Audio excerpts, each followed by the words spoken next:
dan membaca basmalah bersama-sama. Bismillahirrahmanirrahim.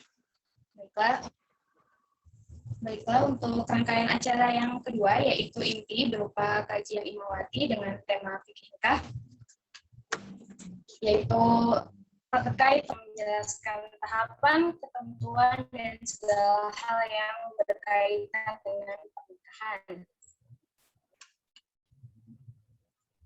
Nah, kajian kali ini akan dibawakan oleh Ustadzah Nur Mahmi, Ustadzah Dr. Sebelum masuk ke acara inti, perkenankanlah saya untuk memperkenalkan beliau, Ustadzah Dr. Anda Nur Mahmi MAG. Beliau telah menamatkan studi S1 jurusan Bahasa Arab di IAIN Sumatera Utara, serta S2 tujuan tafsir hadis di IAIN Imam Bonjol. Kemudian beliau saat ini merupakan dosen di Unsukka sekaligus dosen di Wadid. Beliau mengajar program studi manajemen dakwah, Fakultas Dakwah dan Komunikasi Unsukka. Kemudian juga terdapat publikasi jurnal ilmiah dengan judul Rekonstruksi Tafsir Al-Quran Kontemporer, Agama di Ruang Publik, dan Hukum Berhias dalam Islam Perspektif Hadis. Kemudian terdapat penelitian yang beliau lakukan dengan judul Rekonstruksi Metodologi Tafsir Kontemporer. Terdapat pengabdian yang sangat beragam juga terkait fikih nisa, tahsin, serta kemuslimahan dalam kegiatan keagamaan masyarakat maupun penataran dari tahun 2015.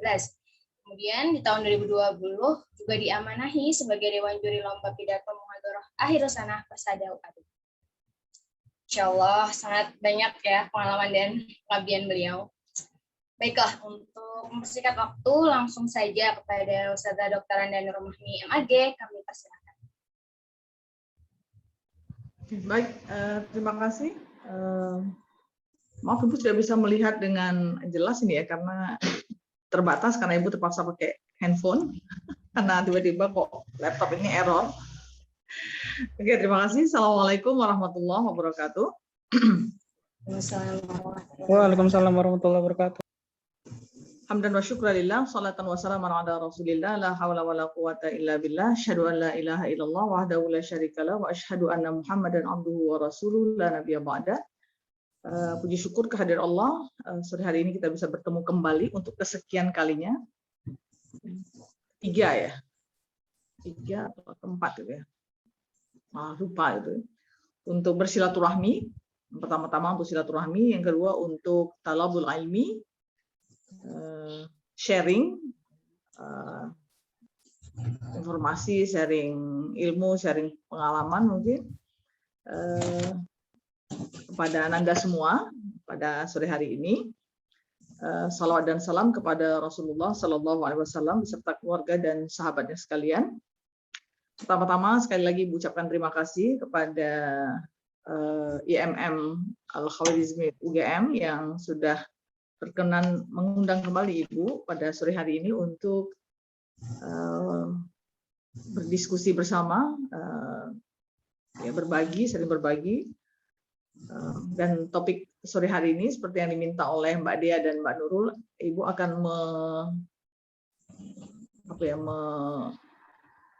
menyampaikan kajian tentang fikih nikah. Sepertinya memang ya dilihat dari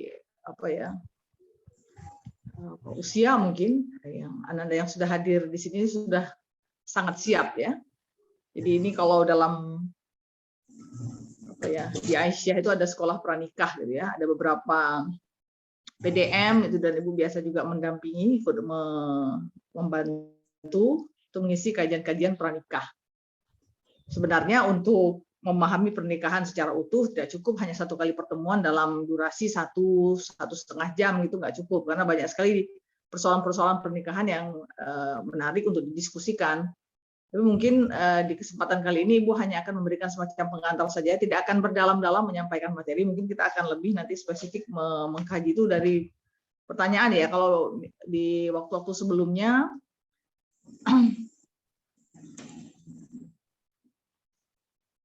Ibu mendapatkan subtopik yang agak detail dari pengelola gitu ya, sampai berapa atau apa-apa. Tapi kali ini hanya tema besar saja, sehingga Ibu Tapi mengira-kira apa ya yang kiranya perlu Ibu bahas di kajian sore hari ini. Tapi Ibu harap dengan pengantar yang Ibu berikan, jelas banyak kurangnya ya, karena Ibu hanya menyampaikan permukaan saja gitu. Tapi nanti berharap dari pemaparan singkat Ibu akan muncul tanggapan diskusi yang menarik. Baik, kita awali. Sudah siap ya? Ini ya syarat untuk bisa mengikuti fikih nisa ini adalah sudah punya calon. Supaya setelah materi ini diberikan, Ibu segera bisa mendapatkan undangan gitu ya. Jadi jangan lama-lama, ya, karena nanti setelah lupa teorinya gitu ya. Harapannya sudah punya calon sehingga tinggal implementasi gitu ya. Mungkin bisa di-share, Mbak. Ibu, mohon maaf ini tidak bisa karena di handphone ini agak susah ya. Atau bisa di-sharing ininya, materinya. Sudah.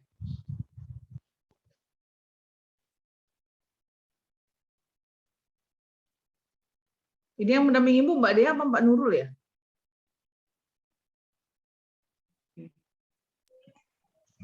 Mbak Dea, Bu, ada co-hostnya. Oh iya ya, baik. Mbak Dea bisa bantu Ibu untuk men-share screen.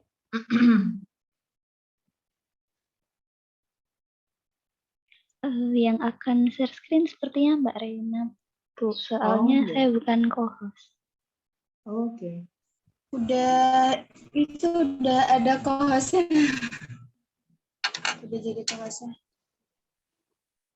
Oh iya, Bu. Gimana deh? Sebentar. Iya, Bu. Sebentar.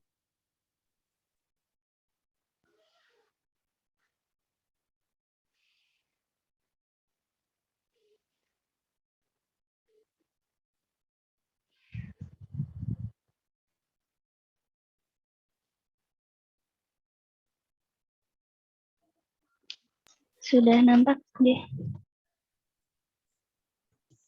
Ya udah. Oke, silahkan Ustazah. Sudah, mungkin bisa dibesarkan dengan love itu Mbak, supaya pesertanya bisa lebih mudah mungkin membaca.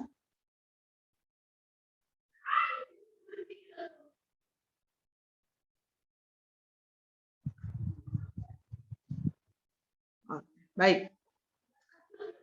Terima kasih, bisa lanjut dulu Mbak. Ya. Jadi ada beberapa hal yang kita akan bahas. Kita mulai dari pengertian nikah. Jadi pengertian nikah yang Ibu tampilkan di sini adalah pernikahan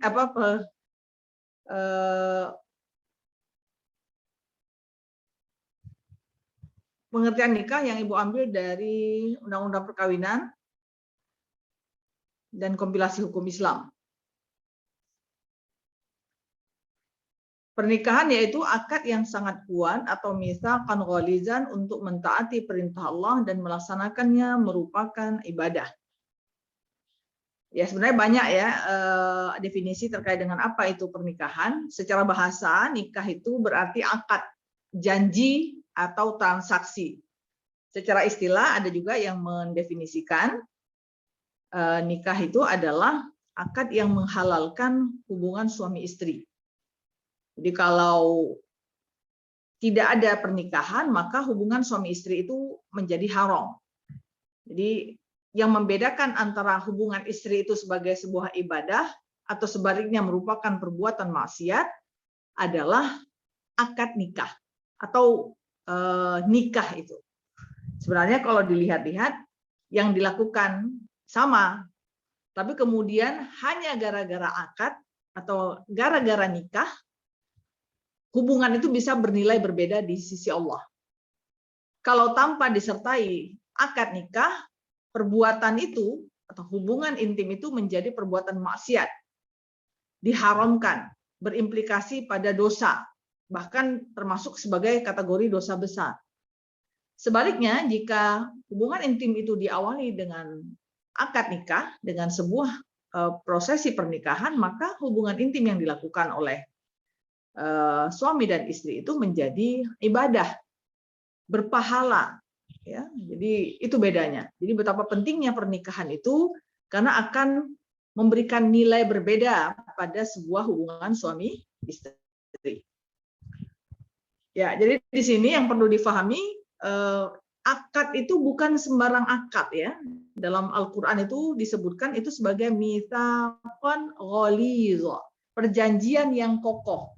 Kenapa dianggap kokoh? Walaupun terlihat pada saat pernikahan itu janji itu antara suami dan istri, tapi sesungguhnya di dalam perjanjian itu ada yang maha tinggi, yang maha mulia yang terlibat. Jadi kita berjanji tidak hanya di depan saksi, di depan penghulu, di depan wali, tapi kita berjanji sesungguhnya di hadapan Allah.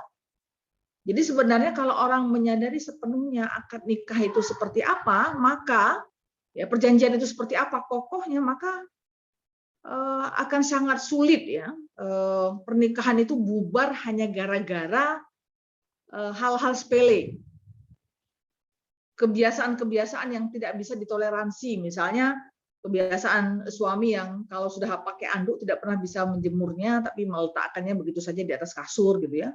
Kebiasaan-kebiasaan seperti itu ya bisa menjadikan seorang istri itu marah besar dan kemudian menggugat suaminya ke pengadilan misalnya. Itu sebenarnya nggak seharusnya terjadi gitu.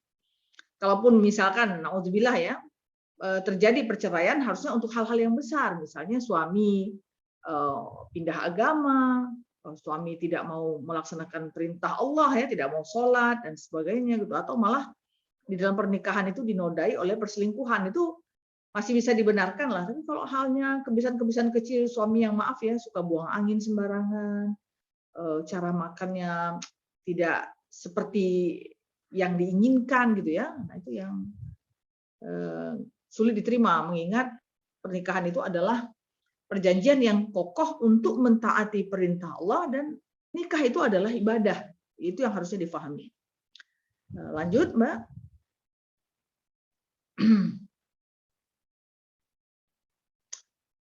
Oke, baik. Kapan sebuah pernikahan itu dianggap sah? Jadi Ibu tidak ini ya karena mengambil dari kompilasi hukum Islam, jadi tentang perkawinan, Ibu ambil saja.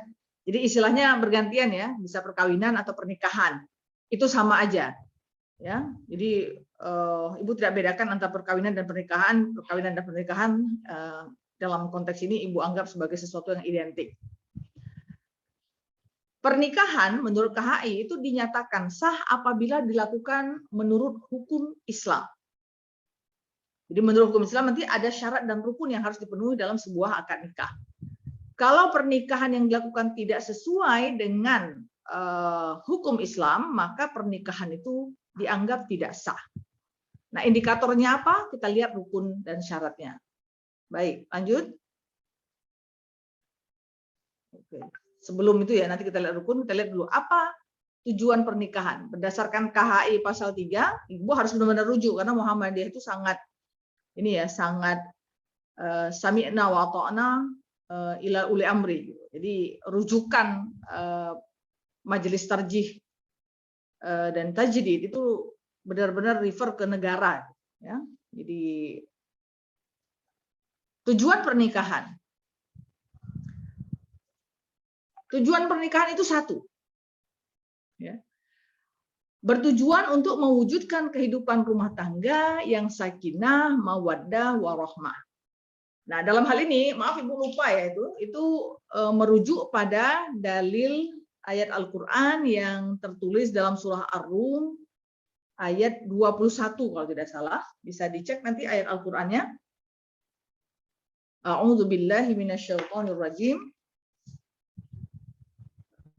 Wa min ayatihi an khalaqalakum azwajan litaskunu ilaiha wa ja'ala bainakum mawaddatan wa rahmah inna fi dzalika laayatin liqaumin yatafakkarun. Dan di antara tanda-tanda kebesaran Allah, Dia menjadikan bagi kalian itu pasangan agar kalian merasa sakinah. Dan dijadikan di antara kalian itu mawaddah warahmah, dan yang demikian itu menjadi tanda-tanda kekuasaan Allah bagi orang-orang yang mau berpikir. Nah, Ayatnya pendek, tapi menunjukkan betapa dalam ya Al-Quran itu menggambarkan. Wa min ayatihi an khalaqalakum min anfusikum azwaja. Jadi kami, dan di antara tanda-tanda kebesaran kami adalah menjadikan bagi kalian itu pasangan. Nah, ini yang perlu dipahami, pasangan ya. Yang namanya pasangan itu pasti beda jenis. Jadi secara tersirat ayat ini menjelaskan pernikahan itu harus dilakukan oleh seorang laki-laki dengan perempuan. Tidak ada yang namanya pasangan itu mesti beda. Sama tapi beda. Telinga, sepasang telinga ya enggak? Sama enggak? Sama. Tapi beda. Karena ada telinga yang didesain untuk diletakkan di sebelah kanan, kemudian ada telinga yang didesain untuk diletakkan di sebelah kiri. Nah, coba kira-kira, coba ya diimajinasikan, andai kata telinga itu bisa dicopot, kemudian dipasang secara di switch gitu ya, diganti yang kanan ditaruh ke kiri, yang kiri ditaruh ke kanan gitu. Kira-kira bisa nggak? Akan sama nggak kira-kira jatuhnya itu loh posisinya?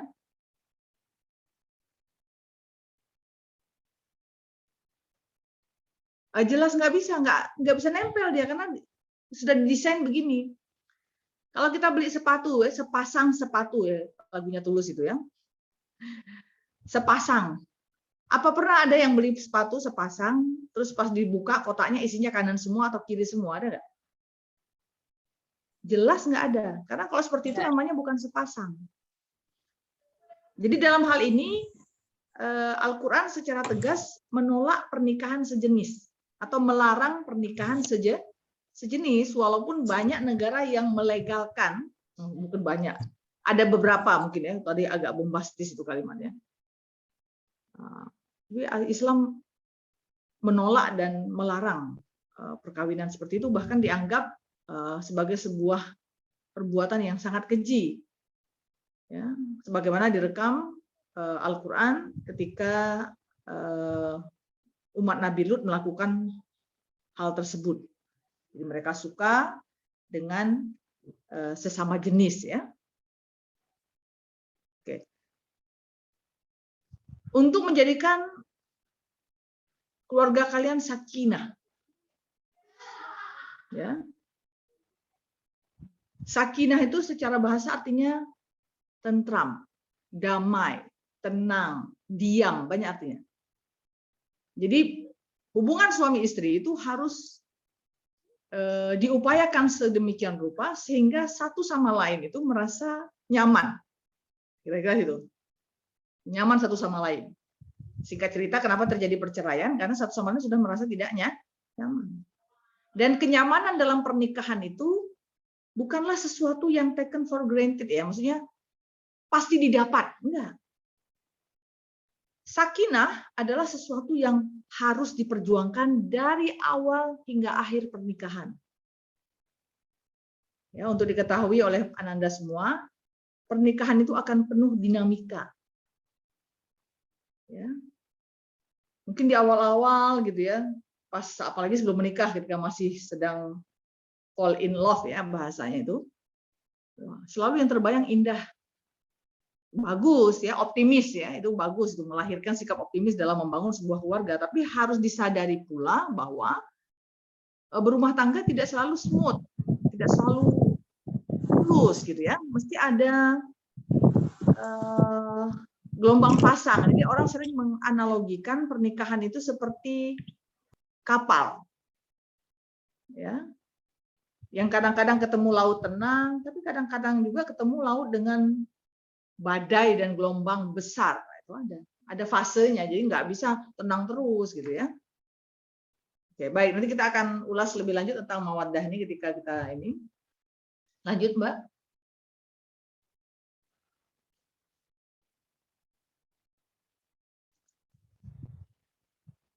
Nah. Tadi ya, tujuan pertama dari tujuan utama dan utama dalam membangun rumah tangga atau melakukan pernikahan itu adalah menciptakan keluarga sakinah. Nah, untuk bisa sakinah, keluarga sakinah itu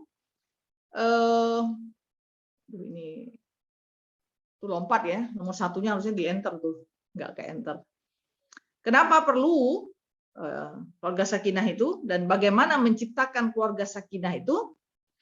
Dasar-dasar pendirian keluarga sakinah itu yang pertama adalah al-karamah al-insaniyah. Memuliakan kemanusiaan. Jadi dalam hal ini diharapkan suami dan istri itu saling memuliakan. Jadi kalau ini dipakai sebagai azas membangun rumah tangga, insya Allah sakinah itu akan didapatkan. Tidak akan terjadi KDRT, baik dalam bentuk verbal, dalam bentuk fisik, gitu ya. Itu tidak akan terjadi. Karena satu sama lain itu saling menghormati kemanusiaan masing-masing. Maksudnya gini, menyadari bahwa suami yang saya nikahi itu adalah manusia yang memiliki kekurangan dan kelebihan. Sama, suami juga ketika dia menikahi seorang perempuan, dia harus menyadari bahwa istrinya itu adalah manusia biasa yang memiliki kelebihan dan kekurangan.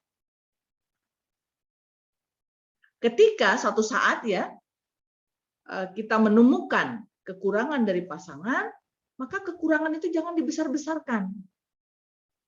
Ketika terlihat kekurangannya, berupaya untuk memperbaiki kekurangan itu, melengkapi kekurangan itu, dan mencoba meminimalisasi kekurangannya dengan melihat kelebihan-kelebihan yang dimiliki. Kenapa pernikahan itu gampang bubar? Cepat berakhir di pengadilan? Karena apa? Karena kurang karamah al-insaniyah. Yang dituntut kesempurnaan. Ya, ada prinsip gini.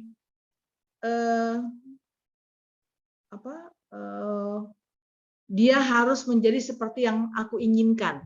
Nah, itu. Di format ya. Dia harus seperti ini, harus itu. Banyak harusnya lah. Nah, itu tidak karamah al-insaniyah. Ya. Ini berarti lagu Tulus ini agak bertentangan dengan ini nih. Kan Tulus bilang jangan cintai aku apa adanya. Itu ibu kritik nih dengan konsep al-karamah al-insaniyah ini ya. Jangan cintai aku apa adanya. Padahal harusnya perintahnya itu mencintai apa adanya dengan segala kelebihan dan kekurangannya. Yang kedua, untuk bisa membangun keluarga sakinah itu suami istri harus merasa setara. Harus saling membangun kesetaraan. Jadi jangan pernah misalkan suami merasa dia paling hebat. Oh, saya kan kepala keluarga. Saya harus dihormati, saya harus diapakan gitu ya. Kemudian melihat istri sebagai komponen tidak penting dalam keluarga. Ah, ibu tuh tahu apa sih? Nah, itu kata-kata yang sering diucapkan itu tuh tidak menunjukkan kesetaraan. Suami dan istri itu memiliki job desk yang berbeda, tapi bukan berarti tidak setara. Mereka setara. Ya. Apakah bisa keluarga itu terbentuk kalau tidak ada istri? Atau kalau tidak ada suami? Ya nggak bisa. Baru bisa disebut keluarga kalau ada suami dan istri. Jadi dalam konteks itu mereka setara. Tapi selalu ya, terutama di masyarakat kita itu dengan budaya timur lah katakan begitu selalu gitu. Istri selalu hadir dengan perasaan apa ya namanya termarginalkan. Bapak selalu yang maksud ibu bukan apa ya itu kadang-kadang mempengaruhi gitu.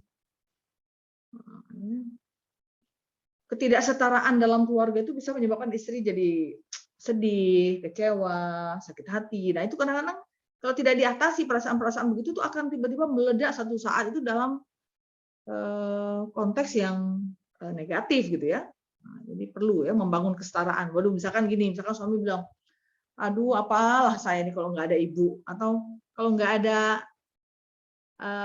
Dinda, Kanda ini apalah gitu ya. Ya misalnya gitu loh, mengungkapkan gitu.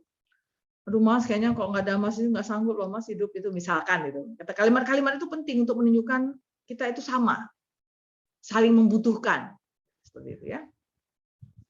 Yang ketiga, azas untuk bisa membangun keluarga sakinah itu adil.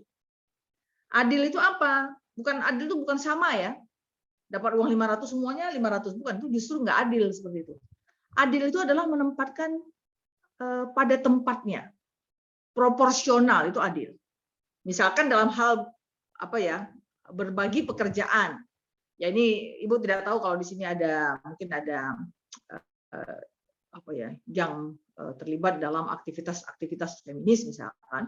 Tapi Ibu mau mengungkapkan di sini misalkan ini contoh ya, walaupun ini jadi stereotip. Laki-laki itu mencari nafkah, perempuan itu mengurus keluarga di rumah. Jadi banyak artinya gini, peran laki-laki itu lebih pada sektor publik, sementara perempuan itu pada sektor domestik. Nah, kalau ada yang tidak setuju silahkan misalkan. Ya, nggak ada masalah gitu ya. Nah, bekerja di rumah, mencari nafkah itu beda. Tapi itulah keadilan. Nah, rasa keadilan itu kadang-kadang suka diusik oleh orang luar. Ya. Bahkan sekarang Ibu malah punya teman itu, terbalik posisinya. Suaminya yang urus keluarga, malah Ibu punya teman dua orang seperti itu. Suaminya yang urus rumah tangga, istrinya yang berkarir. Sekarang alhamdulillah dua-dua teman Ibu yang punya pembagian tugas berbeda daripada umumnya keluarga, itu sudah mencapai gelar akademik tertinggi di kampus Ibu sebagai guru besar, masih muda. Dan suami mereka dengan ikhlas gitu ya, ridha menerima, mengambil alih gitu tugas-tugas domestik dan menempatkan istrinya sebagai orang yang lebih bergerak atau beraktivitas di sektor publik. Karena dengan potensi istrinya dia menyadari dia tidak terima gitu, nggak ada masalah. Jadi istrinya sering aja ngomong, waduh saya kalau urusan-urusan begitu kurang tahu ya, soalnya yang ngurus bapaknya ya. Gitu. Jadi beda, adil. Karena antara keluarga itu sudah musyawarah, sudah sepakat ya, berbagi peran yang berbeda daripada umumnya keluarga, maka hal itu tidak jadi masalah. Santai gitu. Dan terbukti kan. Jadi di balik suksesnya para istri ini pasti ada suami hebat yang mau berkorban. Ibu tidak bisa bayangkan bagaimana ya citra dua suami ini di mata masyarakat pada umumnya yang belum terbiasa dengan pola istri yang cari nafkah. Mesti dalam tanda petik suaminya itu menjadi bahan perbincangan atau begitu juga istrinya. Kok iso ya? Jadi istri suami. Ibu yakin mesti ada pembicaraan seperti itu. Tapi ibu sendiri melihatnya dengan respect. Betapa mereka sangat bisa membangun itu ya keluarga atas azas kesetaraan, keadilan itu. Yang keempat, keluarga sakinah itu azasnya adalah mawaddah warahmah. Nah ini tidak bisa sakinah kalau tidak mawaddah warahmah. Nggak bakalan. Apa itu mawaddah? Mawaddah itu adalah rasa cinta yang berasal dari hal-hal yang berbentuk fisik. Sebaliknya rahmah adalah rasa cinta, rasa sayang yang muncul dari hal-hal yang bersifat non-fisik. Oleh karena itu penting, misalnya ya, jangan pas baru PDKT aja, dandan, bahasa Jawanya maca gitu ya. Tampil cantik, wangi gitu ya. Langsing misalnya ya. Tapi kalau sudah 10 tahun nikah, tiba-tiba jadi gembrot. Jadi gendut. Ini takdir Bu. Wah, bukan. Fisik itu harus dipertahankan. Ya maaf ya. Tidak disalahkan kalau kemudian tiba-tiba suami ya, dalam tanda petik ini suami bermasalah juga tuh, tiba-tiba tertarik dengan teman di kantornya tuh. Jangan-jangan kita berkontribusi itu. Ini khusus Mbak ya, berkontribusi kenapa suami kita jadi berpaling ke lain hati, karena bisa jadi secara fisik kita sudah tidak lagi menarik. Walaupun sebenarnya orientasi fisik itu tidak menjadi orientasi yang utama, tapi itu penting. Ya. Bahkan Nabi ini dalam sebuah hadis pernah mengizinkan seorang sahabat perempuan itu minta cerai dari suaminya karena suaminya secara fisik sangat tidak menyenangkan, membuat dia tidak nyaman. Nah, tidak dijelaskan detail ya fisiknya kayak apa, tapi istri merasa sangat tidak nyaman dengan kondisi fisik suaminya. Jadi Nabi perkenankan karena fisik itu penting gitu ya. Tidak hanya fisik itu, tapi juga hal-hal yang bersifat materi, pemenuhan nafkah misalkan itu penting. Gimana mau cinta kalau perut lapar? Gak bakal itu, susah gitu. Bawaannya memarah aja itu kalau perut lapar itu ya. Dan sering dibilang kadal fakru ayakuna kufra. Kemiskinan itu bisa mendatangkan kekufuran, bisa emosi terus. Ya mungkin ada yang tabah dengan hal itu, tapi itu tidak semuanya. Sebaliknya rahmah itu adalah rasa sayang yang muncul dari hal-hal non fisik, perhatian. Ya kenapa ada, maaf ya, orang kaya yang wah secara materi itu berlimpah ruah, tapi kok kayak nggak bahagia gitu loh. Suami istri ini kayak musuhan aja, bolak-balik ngurus ke pengadilan tapi nggak jadi cerai juga gitu. Sebaliknya kadang kita lihat simbah-simbah sederhana saja ya. Kemarin ada liputan bagus yang Ibu tonton di sebuah channel TV itu ya, channel di TV itu. Bagaimana mereka sudah hidup sambil berdampingan selama 60 tahun, hanya si istri itu bekerja sebagai pembuat camilan atau jajan pasar gitu ya. Suaminya membantu memasak, mengukus, memarut kelapa dan sebagainya gitu. Mereka bisa tetap awet gitu, langgeng sampai di usia 60 tahun pernikahan. Itu hal-hal begitu. Itu bukan materi, misalkan bukan, tapi betapa saling memperhatikan, membantu gitu ya, menghormati, hal-hal begitu. Kita lebih respect gitu. Dihargai, dibeli apa ya, udahnya sudah makan belum, mohon maaf ya mas ini akan terlambat pulang misalkan, itu kita merasa dihargai gitu, diwongke bahasa Jawanya, dianggap gitu loh, sampai dia perlu melaporkan kalau dia harus terlambat pulang karena ada pekerjaan mendadak misalkan. Nah, memberitahu berada di mana tanpa perlu ditanya itu juga salah satu bentuknya gitu. Ini kan istrinya nanya, oh malah marah-marah. Tanya-tanya curiga ya, bukan curiga, karena istrinya nanya itu karena perhatian, tapi malah disalah artikan gitu ya. Berikutnya azas untuk membangun keluarga sakinah yang lain adalah pemenuhan hidup sejahtera dunia dan akhirat. Jadi keluarga itu harus mengisi ya. Rumah tangganya suami dan istri itu harus mengisi keluarnya dengan kebutuhan-kebutuhan hidup baik di dunia maupun di akhirat. Ya bercita-citalah suami itu untuk membelikan rumah bagus, mobil bagus, fasilitas yang lengkap dan baik untuk istri dan anak-anaknya gitu. Bekerjalah dengan giat. Karena itu bagian dari ibadah. Tidak hanya itu, para suami juga berkewajiban untuk membawa seluruh anggota keluarganya, istri dan anak-anaknya, bahkan khadimatnya, untuk bisa hidup sejahtera di akhirat. Makanya tidak hanya sekedar mengisi ATM saja, tapi juga mengisi rohani mereka dengan siraman rohani agama gitu. Jadi misalkan suami juga berkewajiban untuk mendatangkan guru, mengaji bareng gitu ya, kajian bersama dan sebagainya gitu. Itu penting gitu. Karena 5 hal inilah yang memungkinkan sebuah keluarga menjadi sakinah. Lanjut, Mbak. Nah, tadi ya, pernikahan itu sah jika ya ini tadi dilaksanakan sesuai dengan hukum Islam. Nah, apa saja yang membuat pernikahan itu sah? Yaitu ada 4 rukun. Pertama, calon suami dan calon istri. 2, wali. 3, 2 orang saksi, dan yang keempat ijab kabul. Nah, kalau ini ada dalam sebuah pernikahan, maka pernikahannya sah. Ya. Tadi calon suami istri tadi apa? Jadi ada syaratnya lagi sebenarnya, tapi nggak usah lah di sini dulu lah. Nanti kalau ada pertanyaan gitu ya. Jadi ini harus ada. Jangan sampai ada pernikahan tidak ada walinya. Itu yang paling, atau pernikahan tidak ada saksinya dan sebagainya, jangan sampai ada. Jangan sampai tidak ada. Kalau calon suami dan istri pasti ada. Tapi yang sering tidak ada itu wali itu ya. Sering nikah aja berdua. Makanya nggak sah. Dia mau nggak jadi, udah manggilnya sudah yang babe apa segala macam, cuma berdua-dua aja gitu.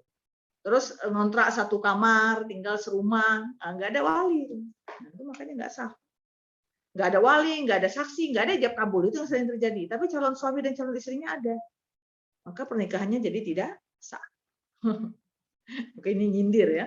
Dia menganggap dia sudah sah, belum, karena hanya baru memenuhi 1 dari 4 rukun pernikahan sah. Lanjut, Mbak.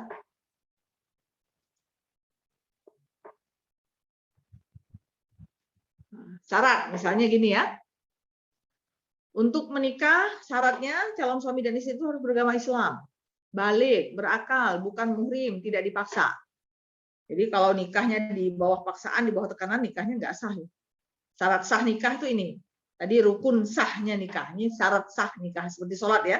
Ada rukun sholat, ada syarat sah sholat. Ini syarat sah nikah. Kedua, wali. Wali itu harus laki-laki dan merupakan wali nasab bagi calon istri. Seperti ayah, kakek, kakak, atau mas. Atau bisa juga walinya itu adalah wali hakim, yaitu laki-laki yang ditunjuk untuk mewakili wali nasab. Yang ketiga, syarat sahnya akad nikah itu adalah tidak dilaksanakan pada saat sedang ihram. Boleh nggak menikah di Mekah? Boleh. Tapi jangan pada saat ihram. Setelah semua prosesi umroh atau haji dikerjakan, baru nikah. Ya. Jangan nikah haram. Nikahnya pas ihram. Tidak sah maksudnya. Lanjut. Berikutnya mahar. Ya. Komponen yang tidak kalah pentingnya dalam sebuah pernikahan itu adalah mahar. Meskipun mahar ini bukan termasuk rukun dan syarat nikah, tapi ini bersifat wajib. Ya, wajib. Oleh siapa? Oleh suami. Jadi suami wajib menyerahkan mahar kepada istri yang dinikahi. Ya.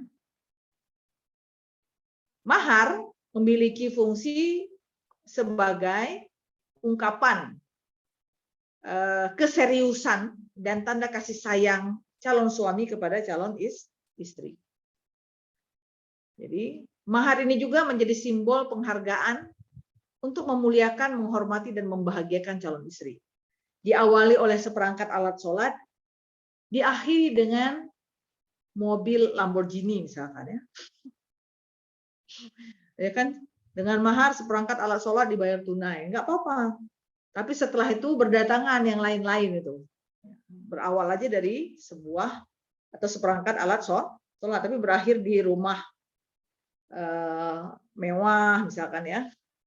Berakhir di apa ya? Berlanjut ke mobil Alphard mungkin ya. Simbol-simbol itulah. Dan jangan menjadikan mahar hanya itu terakhir kan, yang penting aku udah kasih mahar. Itu mahar tuh hanya step pertama. Itu simbol dari bahwa saya siap membahagiakan, kira-kira seperti itu. Ya. Mahar bisa berupa uang, barang, atau jasa. Walaupun yang terbiasa itu uang atau barang, jasa jarang ya, tapi boleh. Mahar itu harus disebutkan di ijab kabul. Berapa besarnya, berapa banyaknya, itu harus disebutkan di ijab kabul. Mahar dapat diserahkan pada saat akad nikah atau setelahnya. Tidak harus pada saat akad nikah penyerahannya, penyebutannya harus pada akad nikah. Tapi penyerahannya tidak harus pada saat akad nikah. Lanjut. Khitbah. Lamaran atau tunangan. Nah, ini yang sering ya, sering ditanyakan juga ke ibu.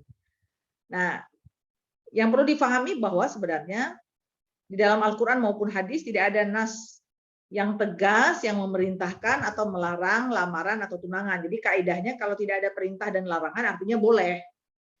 Dan sejauh ini tarjih melihat bahwa masalah lamaran atau tunangan itu merupakan masalah ijtihadiyah, artinya hasil pemikiran manusia. Walaupun Nabi Muhammad dalam hadis-hadisnya menyinggung tentang khitbah, tentang melamar, gitu, tapi itu tidak menunjukkan kesalihan atau ketegasan wajibnya melamar, enggak. Jadi misalkan Nabi pernah bilang, jangan melamar di atas lamaran orang lain. Kalau misalkan siapa sini yang cowok ya? Siapa nih Mas? Ada nggak yang cowok sini? Mas Afgan ya, yang pasti cowok itu Afgan.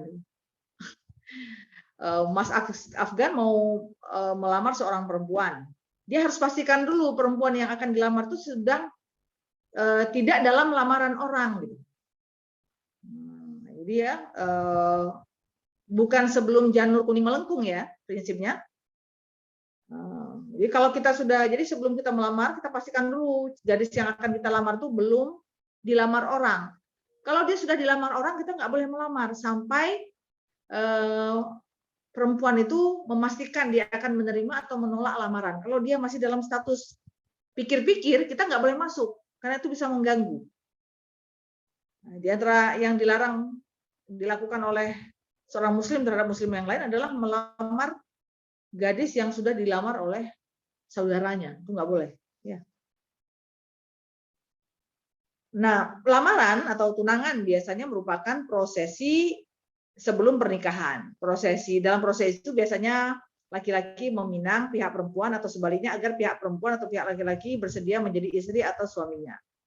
Setelah lamaran atau tunangan, akad nikah tidak langsung diadakan biasanya ya, tetapi diadakan beberapa waktu setelah itu. Mungkin bisa jadi dalam waktu yang cepat, sebulan 2 bulan, atau bisa jadi dalam waktu yang cukup lama, sampai setahun 2 tahun gitu. Nah, jadi dalam prosesi lamaran itu. Nah, jadi ada ya semacam apa ya, menanyakan mau nggak jadi. Sebenarnya sebelumnya di layar sudah ada proses lamaran itu gitu ya. Kadang-kadang orang Indonesia ini mengikut budaya Barat, itu harus berlutut ya sambil membawa sebentuk cincin. Will you marry me? Nah, itu ya lamarannya begitu. Sebenarnya tidak ada aturan resmi dalam Al-Quran maupun hadis dalam ajaran Islam tentang bagaimana prosesi melamar. Tapi kalau kita lihat praktek prosesi lamaran yang ada di masyarakat kita itu adalah hasil ijtihadiyah.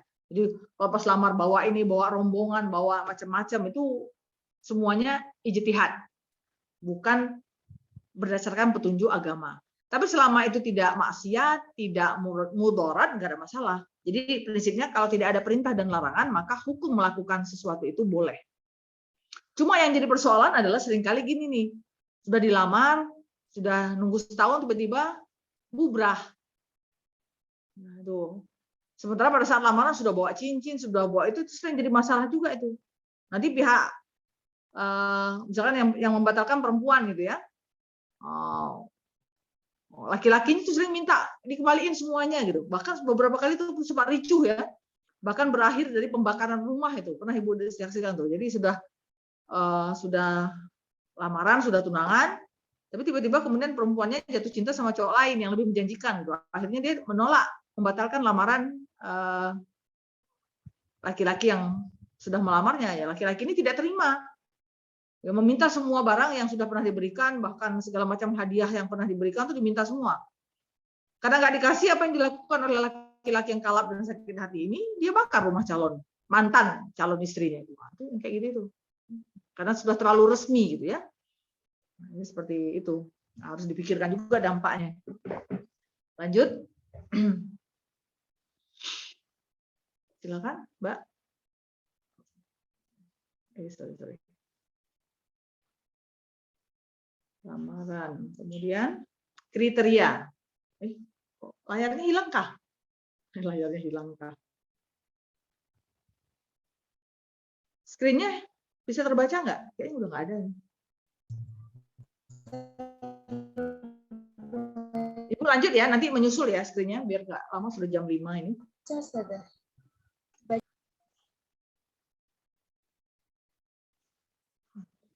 Oke, baik.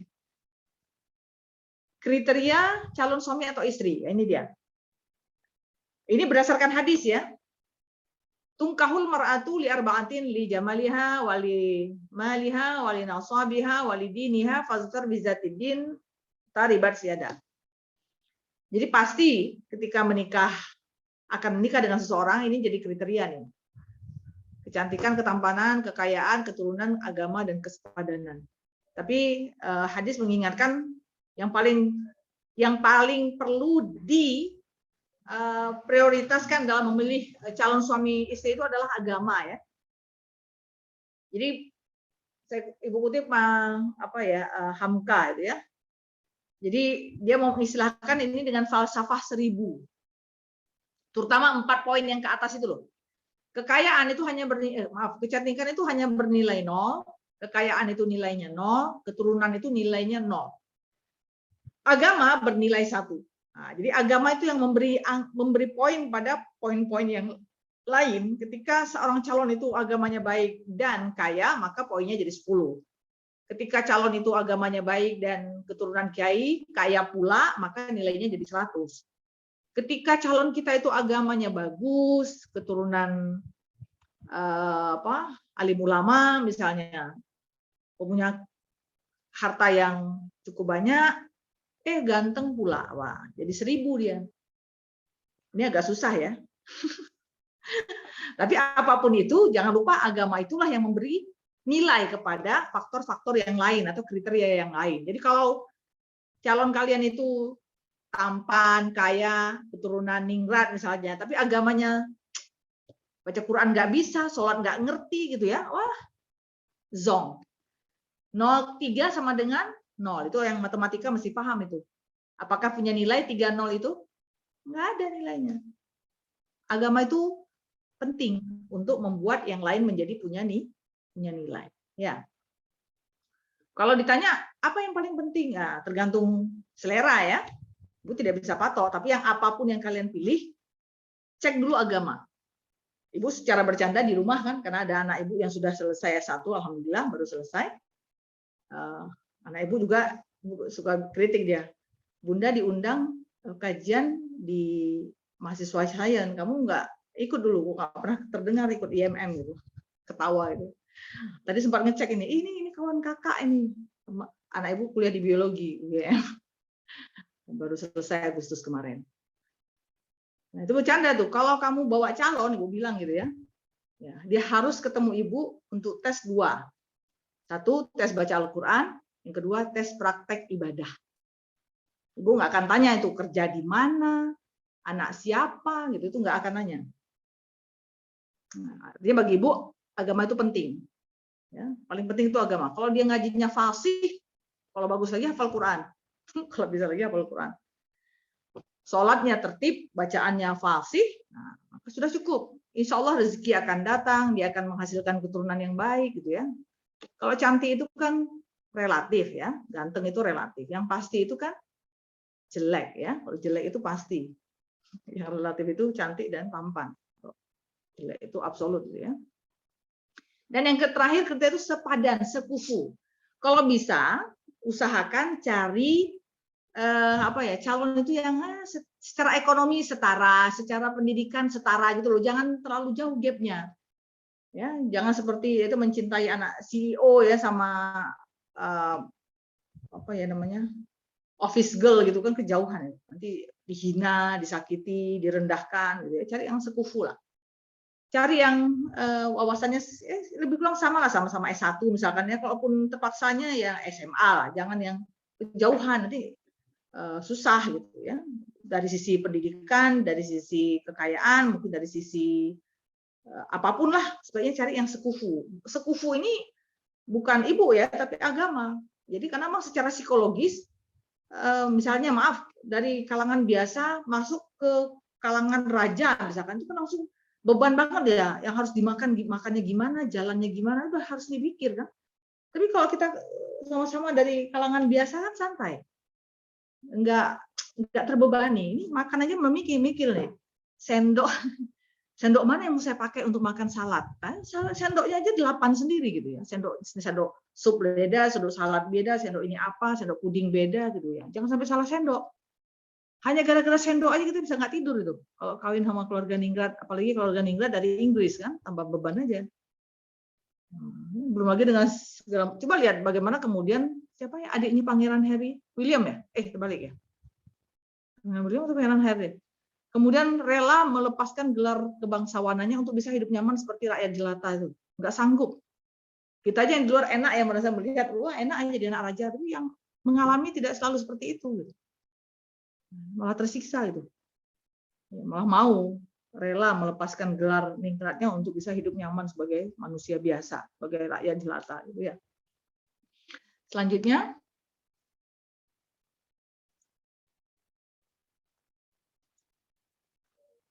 Nah, setelah agama tadi, ada satu hal lagi yang juga perlu dipertimbangkan dalam pernikahan, yaitu istitoah atau ba'ah dalam pernikahan. Jadi untuk bisa menikah dengan sukses gitu ya, perlu ada persiapan atau perlu ada kemampuan yang dimiliki. Pertama, fisik.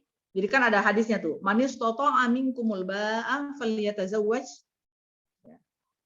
Jadi kalau kalian, wahai anak muda, kalau kalian sudah ba'ah, sudah mampu, maka menikahlah. Jadi fa'innahu ahsanu lil farji jadi menikah itu penting karena apa? Karena bisa memelihara kehormatan. Jika kalian belum mampu, maka berpuasalah. Jadi kalau sudah ini tapi belum mampu, mampunya banyak ini, makanya ba'ah atau istitoah dalam pernikahan itu meliputi yang pertama fisik. Nah, kalau fisik itu indikatornya apa? Umur. Jadi kalau mau menikah jangan sampai umurnya kurang dari 21 tahun berdasarkan undang-undang terbaru ya. Yang kedua, mampu secara mental atau psikologis. Harus siap. Oh, nggak mudah itu ya, jadi istri, jadi suami itu nggak mudah. Apalagi nanti pas istri lagi hamil, wah rewelnya ampun-ampun tuh, shock apa? Misalnya gitu dapat istri pas hamil yang ngidamnya aneh-aneh misalnya, atau aduh lelah, stres, depresi, jangan. Harus siap. Menikah, menjalani pernikahan itu susah, tapi lebih susah lagi kalau nggak nikah. Capek banget tuh menjawab, udah nikah belum? Nggak berani datang reuni besok itu. Temennya udah pada nikah, dia belum nikah, nggak enak gitu. Kok jomblo terus gitu ya. Jadi berpikirlah, memang menikah itu tidak mudah, sering buat stres, tapi lebih stres lagi kalau nggak nikah. Yakin. Ya. Yang ketiga, harus ba'ah secara finansial. Memang harta atau materi bukan menjadi kunci sukses sebuah pernikahan. Tidak selalu menjadi indikator kalau calon suami itu kaya, calon istri itu kaya, pasti keluarga bahagia, belum tentu. Tapi punya materi itu penting. Bagaimana bayar SPP anak, bagaimana bayar listrik kalau nggak ada materi itu? Masa gelap-gelapan terus? Ya? Masa puasa terus kan nggak mungkin. Jadi finansial. Tapi tidak harus terlalu ini ya, harus punya gaji 1 miliar dulu baru nikah. Enggak. Justru menikah itu, seperti yang dijanjikan dalam Al-Quran itu, akan membuka pintu rezeki. Banyak laki-laki yang setelah waktu dia masih bujang kerja, tuh gajinya nggak ngumpul, nggak tahu hilang kemana aja, padahal gajinya sama. Sebelum nikah gajinya 5 juta, tapi nggak kelihatan apapun. Tapi setelah menikah, bisa cicil rumah, bisa cicil mobil, bisa semua gitu. Nah, itu. Yang terakhir, yang tidak kalah pentingnya adalah siap ilmu. Nah, ini. Alhamdulillah kalian hidup di era yang sangat canggih, di mana ilmu itu bisa kalian dapatkan dengan cepat dan gratis. Sekarang banyak sekali vlog-vlog yang dibuat oleh para ahli ya, pakar keluarga gitu ya, konsultan keluarga tentang bagaimana menjadi istri yang baik, suami yang menyenangkan, suami yang dikagumi oleh istri dan sebagainya. Coba, bagaimana menjadi orang tua, itu ilmu. Dari awal nikah sampai akhir menikah ilmu. Karena setiap hari kita akan terkejut atau kaget dengan hal-hal baru yang diperlihatkan oleh pasangan. Kita akan terkejut dengan hal-hal baru yang diperlihatkan oleh anak. Jadi ilmu kita tuh harus naik terus. Makin besar anak, makin perlu ilmu. Nah, kalian belum punya anak, belum tahu ya. Nanti kalau punya anak tahu. Waktu SD, taunya, waktu masih kecil tahunya gimana cara buat bubur.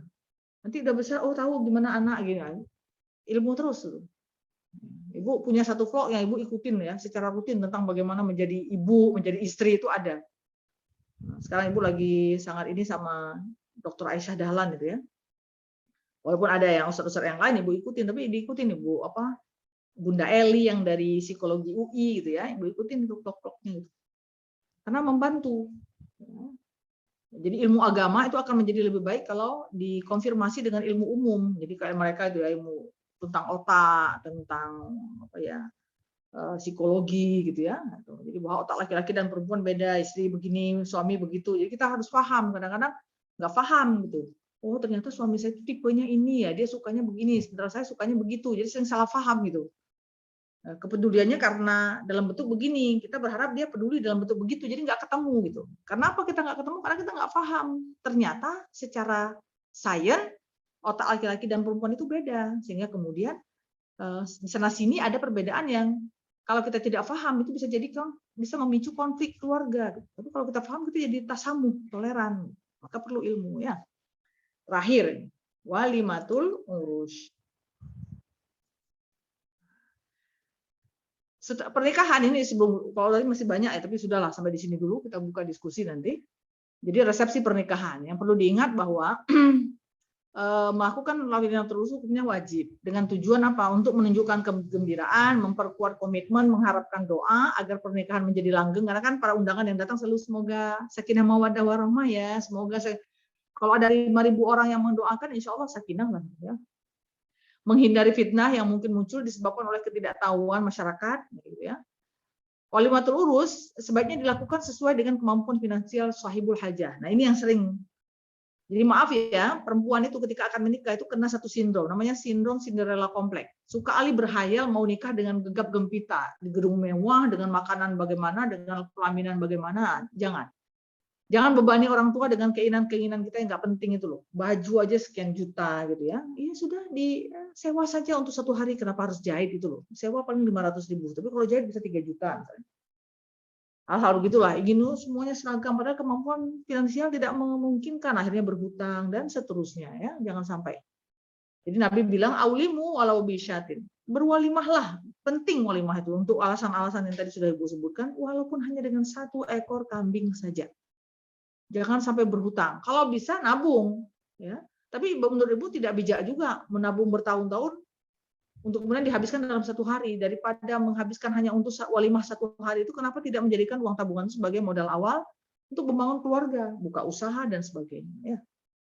Dan satu hal lagi, ketika melakukan walimatul urus, pastikan walimatul urus kita jangan termasuk walimatul urus yang dicela. Kenapa? Karena hanya mengundang orang kaya. Dengan harapan apa? Biar banyak ngasih amplop. Wah, jangan sampai. Kalau bisa ketika walimah itu jangan sediakan kotak amal itu loh. Kita kan mau berbahagia nih, mau fa'amma binikmati rabbika fahadits ya. Enggak usah lah dikasih itu. Kita undang orang, kita sesuai dengan kemampuan. Kalau ada yang mau ngasih nggak ada masalah, tapi kita tidak seperti menyengaja gitu, menyediakan kotak di depan kita seperti menyengaja ya. Sengaja ingin dapat amplop gitu loh, sampai menyediakan tempat segala. Misalnya. Jadi ya monggo lah nanti difikirkan ya. Ibu juga tidak membayangkan karena belum menikahkan ya. Belum menikahkan. Tapi berkeinginan seperti itu. Tapi kan nggak bisa juga karena nanti pernikahan itu kan terkait dengan 2 orang ya, 2 keluarga. Maka belum punya bayangan lah seperti apa. Mungkin ini yang Ibu ingin sharing pertama. Nanti kita akan diskusi. Di bawahnya ada beberapa hal ya. Tapi nanti kalau muncul Ibu sudah siapkan jawabannya di bawah kalau ada. Kita bahas sampai di sini aja. Silakan Mbak Dea untuk memandu diskusi. Ibu akhiri. Wallahu a'lam bishawab. Silakan, Mbak. Oke. Baik, terima kasih kepada Ustazah Nur Mahmi atas pemaparan materinya. Mungkin dari teman-teman yang hadir di sini ada yang sudah ingin bertanya terkait materi yang telah disampaikan, boleh menulis di kolom chat atau langsung open mic. Oh, lebih bagus open mic kalau Ibu ya. Okay. Kalau bisa open mic aja. Langsung lebih open cepat mic gitu, aja. tidak baca-baca segala. Cek. Silakan. Apakah suara saya terdengar? Terdengar. Silahkan Mas Nabil Khairuz Zabadi. Oke. Yang pertama terima kasih atas kesempatannya. Lalu langsung ke pertanyaan, Bu. Ya. Saya berangkat dari pengalaman saya waktu magang di SMP 1 Yogyakarta. Kebetulan saya waktu itu mengajar materi IPS, pelajaran IPS. Materinya itu tentang interaksi lembaga sosial. Nah, lembaga sosialnya udah keluarga. Nah, terus saya menjelaskan di kepada anak-anak tersebut bahwa keluarga itu mempunyai fungsi-fungsi seperti fungsi afeksi, proteksi, ekonomi, sosialisasi dan segala macamnya. Lalu ada pertanyaan dari anak kelas 7. Dia bertanya kepada saya, Mas Nabil, kalau keluarganya itu tidak memberikan kasih sayang, tidak memberikan perlindungan, bahkan justru ke arah-arah yang keburukan, apakah itu masih dibilang keluarga? Karena saya tidak merasakan kehadiran fungsi tersebut, fungsi-fungsi lembaga keluarga tersebut di kehidupan saya. Itu yang pertama. Itu saya speechless, Bu, saya nggak bisa jawab, bingung juga kan. Tapi soalnya saya merujuk pada teori sosial yang keluarga itu ya ini. Nah, terus yang kedua, ini Bu, saya pernah baca tulisan di Suara Muhammadiyah, tulisan Bu Siti Samsiatun kalau nggak salah, mungkin rekan Ibu yang di PW di UIN betul. Bu Samsiatun itu mengulas sedikit tentang child free. Ya, saya sebenarnya masih bingung soalnya di tulisan Bu Siti Samsiatun itu masih kulitnya banget gitu loh, Bu. Tentang ini, Bu, child free dan pandangan Muhammadiyah, apa pandangan Muhammadiyah terhadap child free. Soalnya kan kalau dipikir-pikir ada irisan atau ada kesamaan antara keluarga berencana dengan child free. Itu soalnya kan sama kayak mengurangi ya itu. Terus pandangan Aisyah atau Muhammadiyah tuh gimana sih terhadap child free? Soalnya kalau di tulisan ini di Suara Muhammadiyah, child free itu nggak apa-apa, maksudnya bukan nggak apa-apa, kalau untuk pertimbangan personal itu nggak apa-apa, namun ketika sudah menjadi gerakan yang mendoktrin generasi muda kayak kita itu, udah child free aja, kita nggak usah punya anak, nggak usah apa, kayak yang mengikuti barat itu menjadi masalah. Namun saya nanya-nanya ke teman-teman saya yang dekat, pandangan, kamu mau nggak? Nanti kamu kalau udah nikah mau punya anak nggak? Enggak, aku child free, mendingan kayak gini-gini. Soalnya pertimbangannya ini nanti ekonomi susah, terus populasi di dunia tuh udah banyak. Lagi pula bukan yang mau punya anak masih banyak kok di desa-desa, apalagi kan usia pernikahan masih sangat muda. Itu jadi apakah child free ini kita selaku warga Muhammadiyah dan kader-kader Aisyah itu perlu memberikan tanggapan atau melawan pola pikir seperti yang berkembang saat ini, Bu? Terus yang ketiga, ini mungkin agak personal. Ya, itu soalnya saya udah beberapa baca Suara Muhammadiyah. Baca Suara Muhammadiyah tuh ngulas tapi nggak terlalu dalam, jadi mumpung ada ahlinya numpang nanya. Terus ada terintimidasi tentang ini, Bu, pernikahan. Tadi kan syarat-syarat pernikahan ya muslimah, ataupun kan ada juga yang membolehkan menikahi ahlul kitab. Nah, itu gimana, Bu? Ya mungkin kan soalnya sekarang banyak fenomena zaman sekarang ya nikah saling suka, dan bahkan udah ada yang nikah ya beda agama, namun yang bilang ya itu nggak apa-apa selama itu ahlul kitab, ya oke aja. Itu jadi 3 pertanyaan itu, Bu, tentang fungsi keluarga itu saya pertanyaan dari anak kelas 7 itu, Bu. Soalnya mungkin mengalami gimana gitu di keluarganya. Terus tentang child free dan pernikahan, nikah dengan ahlul kitab. Terima kasih, Bu. Oke, baik. Sebelum ini ya, Ibu jawab dulu karena kalau di kamu temannya waktunya nggak cukup, tinggal sekitar 15-20 menit lagi ya, Ibu jawab. Tapi ini Bu juga tidak akan menjawab dalam-dalam, Nabil, karena mengingat waktu ya. Untuk yang pertama, kalau ditanya apakah itu masih keluarga, masih. Karena pada prinsipnya keluarga itu adalah lembaga yang terdiri dari suami, istri, dan anak, bukan? Jadi definisi apa itu keluarga? Keluarga itu adalah sebuah unit terkecil masyarakat yang terdiri dari nukleus ya, keluarga inti, bukan extended. Jadi ada 2 pola nanti keluarga itu, ada nukleus yang keluarga inti, ada keluarga banyak gitu ya, termasuk nenek, termasuk bahkan membantu gitu. Tapi secara umum yang dimaksud dengan keluarga itu adalah tadi unit masyarakat paling kecil yang terdiri dari suami, istri, dan anak. Jadi intinya itu, ketika itu wujud maka itu keluarga. Nah, cuma kalau ketika ada sebuah keluarga tidak menjalankan fungsinya, maka itu keluarga yang bahasanya difabel, keluarga berkebutuhan khusus. Nah, punya mata tapi tidak berfungsi, ya, jadi difabel kan? Punya kaki tapi lumpuh, bisa nggak dipahami itu? Kalau mau dianalogikan, sederhananya gitu. Orang buta, maaf ya, tunanetra saudara kita tunanetra kan punya mata kan, tapi matanya tidak berfungsi. Jadi menjadilah mereka itu disabilitas. Jadi kalau kita bisa ambil keluarga itu, ketika keluarga itu ada tapi tidak memainkan fungsi afeksi, fungsi proteksi, fungsi ekonomi, dan fungsi-fungsi yang lain, maka kita bisa kategorikan itu keluarga tapi keluarga disabilitas. keluarga yang berkebutuhan khusus. Artinya apa? Keluarga ini harus disupport oleh sistem. Harus ada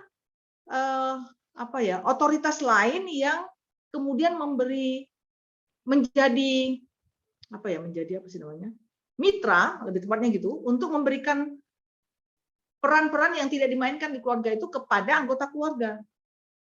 Di dalam bentuk apa? Melakukan literasi misalnya. Jadi kalau itu kan ada wah ini keluarganya nggak benar nih kayaknya ya. Keluarga anak yang ada di rumah itu disiksa. Alih-alih diberikan afeksi, kasih sayang dan segala macam, malah dieksploitasi. Nah, maka anggota masyarakat yang lain tuh harus peka melihat fenomena-fenomena seperti ini yang ada di masyarakat. Untuk kemudian melaporkan kepada yang berwajib, yang berwenang, untuk kemudian itu segera bisa ditangani gitu. Kan ada lembaga kayak misalkan YPAI ya, Komnas Perlindungan Anak, PAI, nah, Komnas ya, Perlindungan Anak Indonesia. Ya, ketika anak tidak merasakan afeksi dalam rumah tangganya, keluarga itu bisa kita laporkan ke dinas sosial mungkin, atau bahkan langsung ke KPAI. Ya, kalau anaknya kemudian disiksa gitu kan, ada beberapa kasus gitu ya yang hampir terekspos keluar bagaimana sebuah keluarga mengeksploitasi anak kandungnya sedemikian rupa sehingga atau istri atau suaminya atau apanya gitu. Sekarang sudah ada gitu lembaganya. Kalau istri yang dieksploitasi nanti lapornya ke Komnas Perempuan, nah, dan seterusnya. Gitu untuk jawab pertanyaan pertama. Semoga bisa menjawab, dan kalau bisa ketemu lagi sama anak yang bertanya yang kelas 7, mungkin sudah di kelas 9 sekarang, untuk menjelaskan itu. Tetap sebut keluarga, tapi keluarganya keluarga disabilitas, termasuk kategori ya kita ikut prihatin. Mas, tetap namanya keluarga, tapi keluarga Mas itu termasuk keluarga dengan kebutuhan khusus. Jadi harus kita bantu. Ya, kita harus menjadi, kalau keluarga itu buta, maka kitalah yang menjadi matanya. Nah, kita teman kita buta kan kita bantu kalau nyebrang toh. Nah, kira-kira seperti itulah. Kitalah yang menjadi matanya. Karena kebetulan mata keluarga ini tidak lagi berfungsi, kira-kira seperti itu. Ibu kasih analogi biar mudah difahami ya. Kemudian tentang child free. Jadi child free memang fenomena, ya tadi orang sangat skeptik ya dengan melihat ini, maaf ya kalau ibu boleh ini, kecuali karena alasan medis ya. Kalau alasan medis ibu tidak menolak, tapi kalau dengan pertimbangan ekonomi yang dia miliki sendiri itu kan sama dengan seperti orang tidak punya iman. Yang ngasih rezeki itu siapa? Itu termasuk ayat, ada dalam ayat wala taqtulu auladakum khasyata imlaq. Wala taqtulu auladakum min imlaq. Ada dua kategori. Jangan kalian bunuh anak-anak kalian karena kalian takut. Khasyata imlaq. Ini khasyata imlaq ini orang miskin. Orang miskin takut nggak bisa membiayai anaknya, nggak mau punya anak. Atau yang lebih parah lagi ada orang kaya. Min imlaq, itu hebatnya Quran, sudah bisa mengantisipasi ya. Wala taqtulu auladakum min imlaq. Takut jatuh miskin, dia kaya nih. Nggak mau punya anak, takut nanti harganya dimorotin, dihabisin anaknya. Karena memang sejujur ya, ibu punya anak nih. 2 anak saja itu benar-benar petik ya. Benar-benar menyedot, apalagi pas kuliah. Wah, biayanya cukup besar tuh. Kalau kos itu berapa 1 bulan? Ya, bisa 3 juta kalau kalian merantau dari kampung tuh ya, setidaknya orang tua harus menyediakan dana 1 bulan tuh 3 jutaan untuk kos dan living cost. Uang kebutuhan hidup dan uang kos, belum termasuk uang kuliah loh. Nah, itu ya, karena ibu punya anak yang juga kuliah di luar kota kan. Jadi maksudnya kira-kira segitu tuh harus disediakan. Waduh, ini bisa mumet ini kalau mikirnya kayak gini. Nah, itu tanda-tanda orang nggak punya iman menurut ibu gitu. Karena Allah yang Maha Razak, yang memberi rezeki. Kita itu hanya keran. Jangan-jangan rezeki kita jadi tambah kalau punya anak, misalkan gitu ya. Atau justru anak kita inilah yang menjadi jalan kenapa rezeki kita jadi banyak. Kenapa justru berpikir sebaliknya. Ibu tidak melarang atau tidak menolak jika kemudian child free itu harus menjadi pilihan sebuah keluarga, karena satu ya, secara medis memang pasangan, dalam hal ini istri atau suami, dinyatakan fertil. Apa namanya kalau yang tidak bisa itu? Mortal. Atau tidak subur. Infertilitas ya. Terbalik, berarti ada in-nya ya. Tidak subur.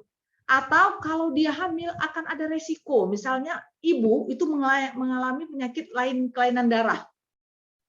Kalau dia tetap memaksakan hamil, ada kemungkinan anak yang dihasilkan itu nanti akan membawa penyakit turunan yang sama. Jadi anak sudah terancam dari sisi medis sudah akan 99,9% akan pasti, ya itu mudaratnya akan lebih banyak. Nah, maka boleh child free.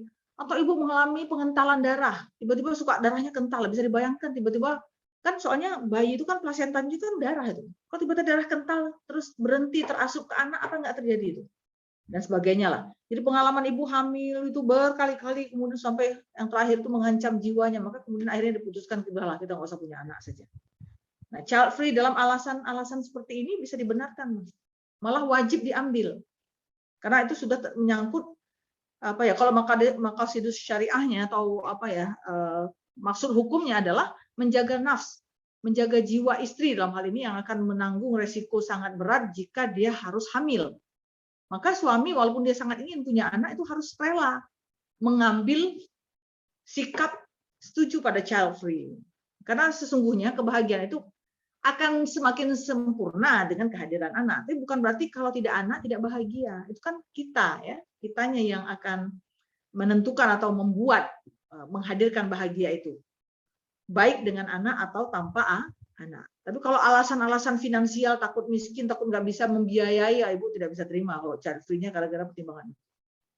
Dan ibu yakin itu juga menjadi, ibu maaf ya belum sepenuhnya baca tentang ini, tapi ibu pernah dengar seperti itu. Jadi alasan-alasan artifisial atau alasan estetik atau alasan finansial itu tidak boleh jadi alasan untuk memutuskan perkara-perkara yang terkait dengan agama. Kayak operasi plastik, tidak boleh kalau alasannya estetik. Ganti hidung ini ya, hidungnya kok kebesaran ini ya, untuk wajah ibu ini harus ganti hidung baru gitu yang lebih lancip. Nggak boleh kalau semata-mata alasan estetik. Tapi karena punya hidung terlalu besar ini, ibu jadi susah bernafas, atau oksigen ibu terlalu boros misalkan, ibu harus operasi, alasannya medis. Tapi kalau alasannya estetik, hanya ingin cantik, tulang rahang ini dinaikkan atau apa tuh nggak boleh, haram.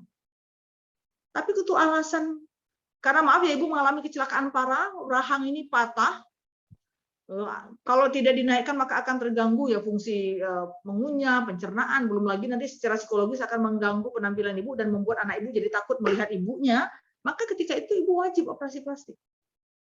Tapi kalau alasan estetik, karena ingin cantik supaya suami tidak selingkuh gitu ya, supaya terlihat awet muda, itu nggak boleh, haram. Seperti itu mas. Jadi maqasidus syariahnya apa dulu gitu. Nah, kalau tadi child free untuk alasan jiwa ya, hifzun nafs, menjaga jiwa ibu yang selalu tidak berhasil, kalau hamil mesti ibunya dirawat inap dan hampir meninggal. Atau hifzun nasab, memelihara keturunan. Karena ibunya punya penyakit kelainan darah, kalau anak ibunya hamil maka pasti anaknya cacat. Nah, udah pasti, dokter bilang pasti. Sudah, kalau dokter yang bilang maka sudah wajib diikutin. Karena memang kita dilarang ya melahirkan generasi yang lemah. Kalau sudah pasti dipastikan lemah gitu. Udah pasti dokter bilang akan turun bu, nggak bisa karena kromosom bapak dan kromosom ibu pasti menghasilkan anak ini. Hanya ahli kan yang mengatakan. Terus bilang, oh berarti kita nggak percaya sama Tuhan. Bukan. Kadang-kadang ilmu Tuhan itu datang lewat manusia. Nah, jadi manusia itu hanya menjadi jalan datangnya ilmu Tuhan. Kalau ahlinya sudah bilang, sudah percaya saja. Kecuali kita yang mengandai-andai. Aduh saya nggak mau melahirkan, mesti anak saya nanti bodoh nih kayak bapaknya. Nah, itu kan andai-andai kita ya. Cari suami yang penting ganteng, nggak apa-apa lah. Bodoh gitu ya. Tapi harus takut. Ini jangan-jangan nanti yang turun bodohnya nih. Nah, itu. Gantengnya nggak pasti, bodohnya pasti. Wah, itu nggak mau punya anak. Kayak gini nggak bisa. Oke, baik. Nah, untuk yang ketiga, Ibu sudah sediakan. Nah, Ibu sudah kayaknya jadi dukun ya, untuk pertanyaan beda agama itu ya. Kawin lari aja ada tuh. Coba lihat Mbak, ada Ibu kumpulkan itu dari ya tuh. Ada fatwa majelis tarjih itu. Di slide mana tuh? Coba dicek-cek aja tuh. Di slide-nya ada. Nanti ada ya. Jadi majelis tarjih dan tajdid memutuskan bahwa orang muslim baik laki-laki maupun perempuan dilarang kawin dengan orang-orang musyrik atau non-muslim, kecuali orang musyrik itu beriman. Tentang definisi ahlul kitab dan segala macam, maaf ya, Ibu sudah tidak lagi tertarik dengan itu gitu. Kenapa? Karena ahlul kitab itu di masa lalu iya, benar. Dan belum tentu juga benar gitu ya. Maksudnya sekarang semua pada punya kitab. Siapa itu ahlul kitab? Itu selalu jadi perdebatannya, sudah kita buat clear sajalah. Ya yang penting asal bukan Islam udah, mau Yahudi, mau Nasrani, mau apapun aliran kebatinan, aliran kepercayaan, enggak. Udah gitu aja tegas mas, nggak usah mengandai-andai lagi ahli kitab, ahli apa gitu ya, nggak usah. Dia Islam nggak? Di KTP apa? Islam, nikah. Di KTP apa? Kristen. Kristen ini kan kitabnya sama, Bu, Samawi, Injil. Yahudi ini kan sama, kitabnya Taurat. Apa bisa dipastikan mereka itu otentik? Pertanyaannya itu. Di masa lalu, di awal-awal Islam, memang Nabi sempat mengizinkan para sahabat itu menikah dengan ahlul kitab, karena ketika itu perempuan muslimnya belum banyak. Sekarang, Mas, di Indonesia, rasio laki-laki perempuannya 1:4. Muslim semua itu, udah, nggak usah lagi melirik-lirik yang non-muslim. Ya, Mas Nabil. Ini Ibu kayak ngomong sama anak Ibu sendiri ya, karena anak Ibu juga namanya Nabil, kebetulan. Gitu ya, Nabil? Cari yang Iya, Bu, muslim aja ya, Nabil. Iya, Jadi Bu. majelis sana. Enggak, itu Kenapa nggak boleh coba? Karena ya, kalau ada kalau yang muslim, menikah beda agama, hampir bisa dipastikan tidak akan terwujud keluarga sakinah. Pasti nggak terwujud. Wong satu agama aja mesti nggak bisa dijamin kok sakinah. Bisa dibayangkan bagaimana mau sakinah? Kita Ramadan puasa, dia nggak puasa. Kita sholat, dia nggak sholat. Kita nggak boleh minum khamar, dia minum khamar. Kita nggak boleh makan babi, dia makan babi. Gimana coba mau sakinah? Tiba-tiba berantem di dapur, Mas, kok masak babi itu jangan di sini. Nah, dia kepingin makan babi, dia mau pulang nasi babi misalkan. Coba. Hal-hal begitu loh. Ahlul kitab misalkan kita bilang Nasrani sekarang ya, ahlul kitab lah mau dikategorikan. Dia kan makan babi sekarang. Padahal dulu juga nggak boleh makan babi itu. Nah, Kristen Ortodok itu yang di Mesir itu kan nggak makan babi dia, Mas. Tapi Kristen maaf ya di Indonesia makan babi toh. Gimana coba mengatasi problem begitu? Nggak usah lah beda babi dan non babi ya. Kita seleranya beda, satu mie dok, satu mie apa gitu ya. Suami nggak bisa makan pedas. Kita sukanya pedas banget, levelnya 8 kalau pedasnya, tingkat kepedesannya. Itu sudah berantem kok di rumah itu. Kamu tuh kok masak, Bu, jangan pedas-pedas itu. Nah, ini tambah lagi tambah babi. Pedas itu bisa buat masalah di rumah itu. Apalagi dengan babi gitu ya. Maksudnya itu. Jadi sulit, Mas. Pasti sulit. Yang lebih sulit lagi kalau punya anak. Bisa bayangkan tuh anak harus pilih agama siapa. Makanya kemudian anak-anak hasil pernikahan beda agama itu suka buat agama baru. Jumatan ikut bapaknya, nanti misa ikut ibunya. Nah, dia buat agama konvergensi itu, campur, agama hibrid. Nggak enak sama ibu, terpaksa ikut misa. Nggak enak sama bapak, ikut Jumatan. Nah, agama dia apa akhirnya coba? Anak itu mengalami kebingungan beragama. Harus bagaimana? Coba kita pikirkan. Nah, masih banyak yang muslim. Kenapa harus cari yang muslim? Sudah dilarang. Wala tunkihul musyrikati hatta yu'minna wala abadatum mu'minatun khairun. Jangan kamu menikahi perempuan-perempuan yang musyrik meskipun mereka itu mengagumkan, mempesona. Sesungguhnya budak hitam, legam tapi beriman itu jauh-jauh lebih baik. Al-Qur'an sudah tegas mengatakan begitu. Jadi nggak usah lagi cari-cari. Jadi begitu tahu. Jadi yang pertama tadi lihat agamanya kan. Kalau agamanya benar, maka yang lain benar. Agamanya itu udah nggak benar, nggak sama. Gimana mau benar? Kan tadi sudah azas-azas keluarga sakinah tadi toh. Nggak bisa, nggak bakal bisa itu. Gitu ya Mas Nabil. Terima kasih pertanyaannya. Berikutnya Tisha. Tisha? Silakan Tisha, on mic saja. Mbak Tisha, silahkan Mbak Tisha. Sudah angkat tangannya. Maaf ya, tadi Ibu mungkin terlalu cepat ya. Ibu kok sudah bersemangat jadi semakin cepat. Jaringannya lagi kurang bagus, Bu. Mungkin di chat? Enggak. Iya, ada di. Ada chatnya 20. Tapi tadi saya keluar jadi chatnya hilang. Oh. Mungkin Mbak Tisha bisa dikirim ulang chatnya, pertanyaannya. Di copy paste. Oke. Assalamualaikum, mau bertanya Bu, saat ini bisa dibilang udah bagus ya banyak memilih menikah muda dibandingkan berzina. Hanya saja yang sangat disayangkan, nggak jarang ada juga yang menikah karena terpengaruh artis, cuma ingin foto mesra, mengumbar hal yang seharusnya bersifat privasi, yang harusnya menjadi urusan kamar masing-masing saja. Kemarin ada teman saya yang cerita ke saya ingin menikah cuma karena diprovokasi berita artis yang lagi viral dan foto-foto mesra teman yang sudah menikah. Bagaimana pendapat Ibu mengenai fenomena seperti ini? Karena kita juga harus memandang pernikahan dari sudut pandang realistis dan religius. Oke, baik. Ibu jawab langsung ya. Mengekspos kemesraan di ruang publik itu salah satu bentuk gangguan kejiwaan. Ibu lupa istilahnya, tapi itu bisa dicek ya.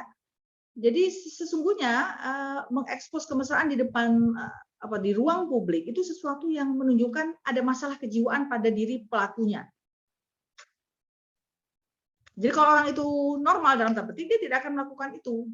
Apalagi kita dibatasi oleh agama, toh. Ya, kalau melihat gaya orang luar, terutama Barat, itu udah biasa aja mereka begitu-begitu itu. Tapi agama kita tidak memperkenankan itu. Ada adab, akhlak yang harus dijaga. Jadi bahkan itu sudah diklaim dalam ilmu psikologi itu. Ibu lupa istilahnya itu ya. Kalau lagi butuh lupa. Tapi nanti bisa dicek. Jadi bahwa mengekspos kemesraan di depan orang banyak gitu ya, apalagi di media sosial untuk mendapatkan pengakuan ini itu hal yang tidak bisa dibenarkan. Coba lihat apa yang terjadi setelah kita mengekspos itu. Komentar-komentar itu bisa memukul diri kita sendiri loh, bisa mengganggu. Belum lagi kalau misalnya mengekspos itu atas keinginan satu pihak, hanya istri saja yang ingin, suaminya nggak suka. Mungkin awal-awalnya dia bisa terima, tapi lama-lama dia enak loh. Nah, gitu loh. Jadi kita bisa memicu fitnah, ya. Jadi kan ada pesan Al-Quran tuh, wala tulqu biaidikum ilat tahlukah. Jangan kalian gunakan tangan kalian itu untuk mendorong diri kalian ke hal-hal yang bisa merusak. Itu sudah ekspos kemesraan. Misalkan ya, lihat dampaknya. Nanti ada netizen yang nyinyir bilang, nggak cocok, nggak pantas. Allah itu hanya istilahnya rekayasa, bla bla bla. Terus kita sakit hati, terus kita komen-komen. Ya, iri aja tuh ini ya. Terus kita kepikiran, terus kita depresi. Coba. Untuk apa? Nah, kan nanti kalau tadi ada, aku kemarin ngingetin temanku, dibilang nyinyir. Memang dia nggak sadar, itu akan mengganggu diri dia tuh. Dia nggak tahu bahwa dialah yang menjadi pemicu kenapa orang jadi seperti itu gitu. Dia merasa dia sah-sah saja melakukan itu. Nah itu tadi tidak paham. Makanya ibu bilang salah satu komponen istitoah yang harus dimiliki atau ba'ah yang harus dimiliki dalam membangun sebuah keluarga itu adalah ilmu. Ilmu tentang bagaimana seharusnya kita bersikap menjadi istri seseorang atau menjadi suami seseorang. Jadi itu aja yang bisa ibu sampaikan. Jadi menikah karena alasan, apalagi alasan artis itu hubungannya apa gitu ya? Motif menikah tuh harus karena Allah. Bayangkan dia nikah aja udah salah tuh niatnya, tidak ikhlas. Kalau kita harus nikah, nikahnya karena ingin tadi mengikuti perintah Allah dan kenapa harus menikah? Karena itu menjadi salah satu ibadah. Jadi bukan karena artis nikah terus saya harus nikah, teman nikah saya harus nikah, enggak. Nikah itu bukan ingin, tapi butuh. Konsep apapun dalam hidup kita ini karena butuh. Pertimbangannya itu butuh. Saya nikah karena saya membutuhkan nikah, bukan sekedar ingin nikah loh, beda itu hasilnya. Kalau ingin nikah, bisa jadi pernikahannya jadi tidak sehat. Tapi kalau butuh nikah, maka itu akan sehat insya Allah. Sudah butuhkah saya menikah sekarang? Kalau ingin sudah ya, Afgan sudah sangat ingin nikah. Tapi sudah butuh nikah belum? Sudah butuh nikah. Ya, belum tentu. Kalau kita mau makan, mukanya ingin terus makan. Tapi tubuh kita butuh nggak makan itu sekarang? Tadi baru selesai makan nasi dengan ayam goreng, jam 8. Jam 10 sudah ingin makan lagi. Pertanyaannya, tubuh kita itu butuh makanan itu enggak? Kalori yang tadi kita habiskan di jam 8, yang kalau kita makan itu sudah habis, terbakar belum? Sudah kita timpa lagi dengan kalori yang lain. Padahal untuk orang dewasa, dia hanya butuh 1000 sampai 1200 kalori saja per hari. Tadi yang kita makan sudah 500 sendiri, baru jam 8 itu, misalkan. Nah, hal-hal gitu loh. Ingin nikah sama butuh nikah itu beda ya. Butuh itu kapan indikatornya? Kita sudah merasa kalau saya tidak nikah, saya pasti berzina nih. Nah, ketika itu butuh nikah. Sudah haji harus menikah. Karena kalau enggak jadi berdosa kalau enggak nikah. Seperti itu. Nikah itu enggak wajib. Tadi Ibu lupa ya. Hukum nikah itu ada macam-macam tergantung motifnya apa. Wajib jika mampu dan kalau tidak menikah akan berzina, maka wajib nikah. Kalau enggak menikah berdosa. Nah, ini sudah jatuh wajib. Butuhnya sudah jatuh nih. Yang kedua sunnah. Kalau kita sudah mampu tapi masih bisa menahan diri agar tidak berzina, itu hanya sunnah. Lebih baik nikah. Tapi kalau nggak nikah juga boleh. Yang ketiga, hukumnya makruh. Jika kalau menikah itu justru kita akan membuat pasangan kita sengsara, makruh. Contoh misalnya orang yang mengalami kelainan biologis. Secara anatomi, maaf ya, organ-organ reproduksi baik yang sekunder maupun primernya itu tidak fungsional. Sehingga kalau dia menikah, ada fungsi-fungsi biologis yang tidak bisa dilakukan. Padahal salah satu tujuan menikah itu adalah untuk menyalurkan hasrat biologis secara halal. Jadi suami bisa tersiksa nanti karena istri merasa aduh nggak bisa ngapa-ngapain atau sebaliknya. Yang keempat haram jika menikah itu dilakukan untuk menyiksa pasangan. Orang-orang dengan kelainan seksual itu kan kalau nikah ya macam-macam aja yang dikerjakan, sadisme lah, mau maaf ya mau berhubungan intim suaminya harus disiksa dulu, ini harus disisa dulu. Nah, ini haram nikah. Yang kelima hukumnya mubah jika tidak ada salah satu dari 4 alasan yang disebutkan sebelumnya, maka nikahnya hanya mubah seperti itu. Itu. Baik, itu ya jawabannya Mbak siapa tadi? Lupa namanya nggak dicatat. Mbak Tisha. Tisha. Oke. Ya. Jadi nggak usah ekspos kemesraan. Biasanya suka ekspos kemesraan, sesungguhnya di rumah itu nggak mesra. Biasanya begitu. Hanya sekedar show off. Sejatinya di rumah nggak mesra itu. Hanya pas foto aja kelihatan mesra. Di rumah malah berantem terus tuh kayak biasanya. Kalau yang mesra itu justru nggak pernah mengekspos kemesraan. Kemesraan mereka akan terlihat natural. Gitu ya. Kalau di foto-foto tuh terlalu direkayasa. Gitu. Baik.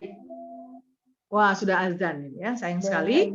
Tapi nggak apa-apa, kalau ada yang masih ingin bertanya, bisa mengirimkan pertanyaannya itu nanti lewat WA, bisa kirim ke nomor Ibu langsung, insya Allah mungkin bisa Ibu jawab. Atau nanti mungkin bisa dititipkan ke Mbak Nurul atau Mbak Dea. Nanti Ibu diketikkan mungkin, nanti Ibu akan jawab dan Ibu balas. Mungkin kelompok ini ada grupnya ya mungkin. Ya. Baik, seperti itu ya, Ibu mohon maaf karena tidak semua dapat kesempatan untuk bertanya, tapi Ibu membuka kesempatan bagi Ananda semua jika ingin bertanya, silakan bertanya, bisa lewat Mbak Nurul atau Mbak Dea, atau bisa langsung ke Ibu di nomor yang ada di tadi ada di CV ya, bisa lewat itu.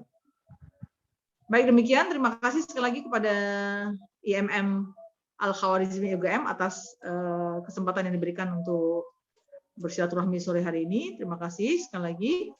Mohon maaf jika ada hal-hal yang kurang berkenan dan kekurangan di sana-sini yang Ibu sampaikan pada sore hari ini. Ibu tutup dengan bersama membaca hamdalah. Alhamdulillahirabbil alamin. Ibu kembalikan kepada Mbak Dea. Silakan Mbak Dea. Baik. Kami ucapkan terima kasih banyak pada Ustazah Nur Mahmi yang sudah menyempatkan waktunya dan memaparkan serta diskusi yang sangat menarik ya. Jadi teman-teman apabila masih memiliki pertanyaan bisa langsung dikirimkan saja. Ini Mbak Nurul udah ngirim nomor Ustazah Nur Mahmi. Karena udah azan juga, marilah kita tutup acara kajian ini dengan membaca doa kafaratul majlis bersama. Subhanakallahumma wa bihamdika asyhadu an la ilaha illa anta astaghfiruka wa atubu ilaik. Yang dari saya selaku moderator, mohon maaf apabila terdapat kesalahan dalam membawakan acara pada sore hari ini. Billahi fisabilil haq, fastabiqul khairat. Wassalamualaikum warahmatullahi wabarakatuh. Waalaikumsalam warahmatullahi wabarakatuh. Terima kasih ya untuk semua. Semoga sehat selalu. Insya Allah kita bertemu lagi Amin. lain kesempatan. Assalamualaikum warahmatullahi wabarakatuh. Waalaikumsalam. Sama-sama. Terima kasih banyak. Sama-sama. Ibu pamit ya. Ya, Ustazah. Ustazah.